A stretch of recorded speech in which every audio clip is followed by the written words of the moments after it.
आज का हमारा टॉपिक बहुत ही महत्वपूर्ण टॉपिक है। आज हम बात करने वाले हैं संविधान के भाग 20 में वर्णित आर्टिकल 368 के बारे में। ये बहुत ही महत्वपूर्ण आर्टिकल है।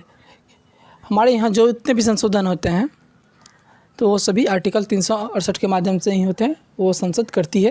आज हम बात करने वाले हैं संविधान संशोधन की प्रक्रिया, प्रोसीजर ऑफ कॉन्स्टिट्यूशन अमेंडमेंट। हमारे यहाँ संशोधन किस प्रकार से होता है, ये कितने प्रकार के होते हैं, संसद किस मामले में कितनी शक्ति है, तो इन सभी चीज़ों के मामले में बात करने वाले हैं। भारतीय संविधान का अनुच्छेद 368 संसद को संविधान में संशोधन करने की शक्ति प्रदान करता है। यानी कि जो संसद को जो शक्ति मिली हुई है संविधान से, वो आर्टिकल 368 के ही माध्यम से संसद को ये शक्ति है कि वो संविधान के किसी भी भाग में संशोधन कर सकती है। साथ ही इसमें इस अनुच्छेद में संविधान में संशोधन करने की प्रक्रिया का भी वर्णन किया गया है। भारतीय संविधान लचीलापन और कठोरता का अनोखा मिश्रण है।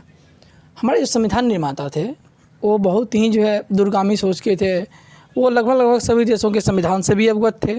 तो हमारे जो संविधान सभा के जो कुछ मेंबर थे उनका कहना था कि हमारा संविधान संशोधन की प्रक्रिया जो है वो कठोर होनी चाहिए। तो उनका कहना था कि कठोर होनी चाहिए, तो अब क्यों होनी चाहिए कठोर, ये भी बात है कि कठोर क्यों होनी चाहिए। तो उनका मत था कि अगर हम इसकी संशोधन की प्रक्रिया को अगर लचीली बनाते हैं तो संसद आने वाले समय में कुछ भी संशोधन करके ला सकती है, तो ये हमारे सामने परेशानी होगी। तो अब कुछ का ये मानना था कि लचीली होनी चाहिए। लचीली होनी चाहिए, तो लचीली क्यों होनी चाहिए। उनका मत था कि आने वाले समय में हमारे पास अलग अलग परिस्थितियाँ होंगी, समय के साथ साथ परिस्थिति बदलती है, तो हमें इसे लचीली बनानी चाहिए ताकि समय के साथ साथ हम संविधान को उस अनुरूप बदल सके। तो हुआ ऐसा कि अब दोनों का अपना अलग अलग मत था, तो सभी ने सोचा कि दोनों के बीच का यानी कि मध्यम मार्ग अपनाया जाए। तो हमारे संविधान निर्माता ने संशोधन की प्रक्रिया का मध्यम मार्ग अपनाया। तो हमारे इंग्लैंड में आप देखेंगे कि इंग्लैंड की जो है संविधान संशोधन की प्रक्रिया जो है वो बहुत ही लचीली है। वहीं अगर आप ऑस्ट्रेलिया को देखेंगे तो वहाँ पे जो है संविधान संशोधन की प्रक्रिया बहुत ही बड़ी लंबी प्रोसेस है, यानी कि उसे कठोर कहा जा सकता है। हमारे संविधान निर्माता विश्व के कई देशों के संविधान से अवगत थे। उन्होंने लचीलेपन और कठोरता के बीच का मार्ग, मध्यम मार्ग अपनाया। तो ये जो है संविधान संशोधन की प्रक्रिया आपको दक्षिण अफ्रीका से ली गई है। तो ये हमारे संविधान जो निर्माता थे तो वो लगभग सभी देशों के संविधान से अवगत थे, तो इसलिए उन्होंने जो है मध्यम मार्ग अपनाया है कि भारतीय संविधान के भाग 20 अनुच्छेद 368 के अंतर्गत संविधान संशोधन किया जाता है। संविधान में संशोधन करने की शक्ति सिर्फ और सिर्फ संसद के पास ही है और संविधान में कोई भी संशोधन नहीं कर सकते हैं। तो अब हम बात करेंगे कि संविधान संशोधन की प्रक्रिया, कि हमारे यहाँ जो संशोधन होता है, हमारे यहाँ ढेर सारे संशोधन होते हैं, तो वो किस प्रकार होते हैं, क्यों होते हैं, इन सभी चीज़ों के बारे में चर्चा करेंगे। मुख्यतः संविधान संशोधन 3 प्रकार से किया जाता है। हमारे यहाँ संशोधन होते हैं उनके 3 प्रकार के हैं। पहला कौन सा है, साधारण बहुमत से, दूसरा विशेष बहुमत से, तीसरा विशेष बहुमत प्लस आधे राज्यों के विधानमंडल से। तो अब पहले पे बात करेंगे साधारण बहुमत द्वारा किस प्रकार होता है। यह संविधान संशोधन की सबसे सरल प्रक्रिया है। इसमें दोनों सदनों में उपस्थित तथा मत देने वाले सदस्यों के आधे से अधिक सदस्यों की सहमति आवश्यक है। इसे संविधान संशोधन की श्रेणी में नहीं रखा गया है, यानी कि जो साधारण बहुमत द्वारा जो संशोधन होगा उसे संविधान संशोधन की श्रेणी में नहीं रखा गया है। साधारण बहुमत द्वारा संशोधन करने के लिए सदन में कम से कम 10% सदस्यों का उपस्थित होना अनिवार्य है। इस प्रकार का संशोधन नए राज्यों का निर्माण, संसद एवं राज्य विधानमंडल के निर्वाचन, धन विधेयक आदि के लिए किया जाता है। यहाँ पर है साधारण बहुमत। साधारण बहुमत यानी कि कम से कम तो 10% सदस्य होने ही चाहिए, तो भी किसी प्रकार का जो है साधारण विधेयक पारित होगा। तो उसमें जैसे कि आपको वही 545 हैं, तो कम से कम 10% समझ लीजिए, जैसा कि 55 सदस्य होना चाहिए। 55 सदस्य में आपको आधे से अधिक 10% जितने हैं तो उसमें आधे से अधिक 56, ऐसे मान लीजिए आप 56, तो यानी कि 28 या 29 सदस्य होंगे तो उसमें साधारण बहुमत द्वारा संशोधन हो सकता है। तो इसमें कम से कम कितने प्रतिशत होने चाहिए उपस्थित, तो 10%। उसमें किस प्रकार का बहुमत चाहिए, तो जितने सदस्य उपस्थित हैं उनमें से आधे से एक अधिक, तो ये हमारे यहाँ साधारण बहुमत द्वारा संशोधन होता है। इस प्रकार का संशोधन इस प्रकार का संशोधन कहाँ होता है, तो नए राज्य के निर्माण के बारे में, उसके बाद राज्य विधानमंडल के निर्वाचन में, धन विधेयक के संबंध में, तो इन सभी चीज़ों के बारे में जो है साधारण विधेयक द्वारा संशोधन होता है। हमें विशेष बहुमत द्वारा संशोधन। विशेष बहुमत सदन में उपस्थित सदस्य तथा मतदान करने वाले सदस्यों में से कम 2/3 या संसद के कुल सदस्यों का 50% प्लस 1 का समर्थन प्राप्त होना आवश्यक है। इस प्रक्रिया द्वारा संविधान के लगभग सभी अनुच्छेद संशोधित किए जा सकते हैं। अगर मूल अधिकार में संशोधन करना हो तो वो विशेष बहुमत द्वारा होगा, या फिर नीति निर्देशक तत्व में कुछ बदलाव करना हो तो वो विशेष बहुमत के द्वारा होगा। विशेष बहुमत को आप इस प्रकार समझिए, अगर जितने भी टोटल सदस्य हैं उनमें 50% प्लस 1 होना चाहिए। यानी कि अगर संसद में 545, आप 550 मान के चलिए, 550 का आधा कर दीजिए, यानी कि 50% प्लस 1। अगर इतने सदस्यों ने अपनी सहमति प्रदान कर दी तो वो पास हो जाएगा। अगर जितने भी सदस्य उपस्थित हैं सदन में, उसमें से अगर 2/3 सदस्य लगभग 66% अगर सदस्य अपना बहुमत दे दे तो वह विधेयक जो है विशेष बहुमत से पारित माना जाएगा। अगर मूल अधिकार में संशोधन करना हो तो कितनी चाहिए?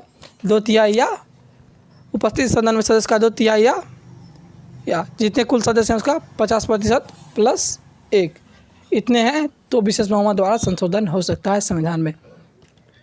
ये देखिए, आपको संविधान सभा की कुछ पिक्चर दी हुई है, तो आप इसके माध्यम से आसानी से समझ सकते हैं। देखिए, अब है विशेष बहुमत द्वारा संशोधन।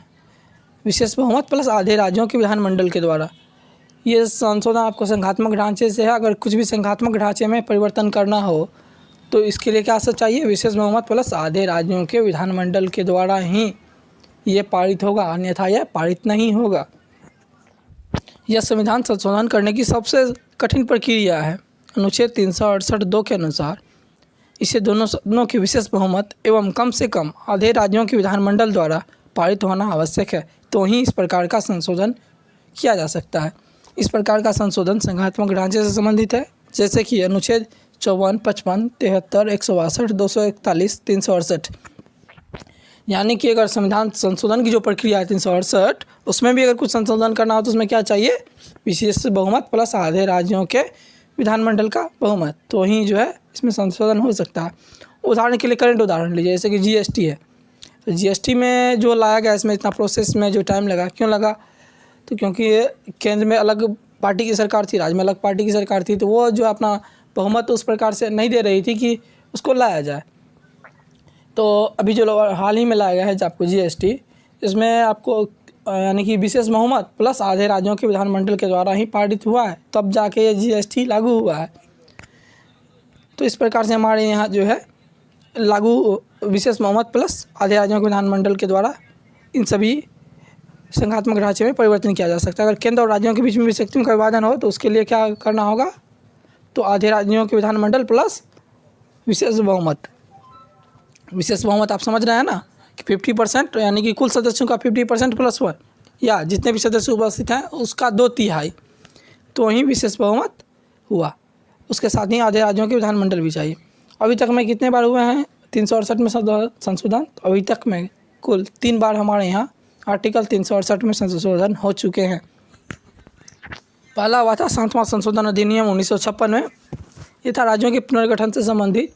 तो उस मामले में संशोधन किया गया था पहली बार 1956 में 7वें संशोधन अधिनियम के द्वारा। दूसरी बार कब किया गया? तो 24वें संविधान संशोधन अधिनियम 1971 के द्वारा, जिसमें यह बताया गया कि संविधान संशोधन विधेयक पर राष्ट्रपति अपना मत देने के लिए बाध्य होंगे।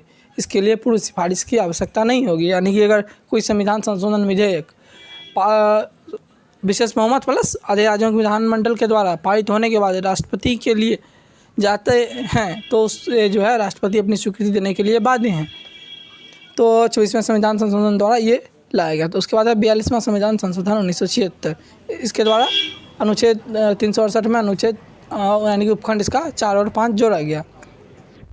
संविधान संशोधन प्रक्रिया से संबंधित अन्य तथ्य, इसके संबंधित कुछ और अन्य तथ्य जो बच गए हैं उन तथ्यों को देख लेते हैं। संविधान संशोधन के मामले में संयुक्त बैठक का कोई प्रावधान नहीं है, जैसा कि और सब मामले में है राष्ट्रपति संयुक्त अधिवेशन बुला सकते हैं। तो संविधान संशोधन विधेयक के मामले में राष्ट्रपति संयुक्त बैठक नहीं बुला सकते हैं, संयुक्त अधिवेशन नहीं बुला सकते हैं।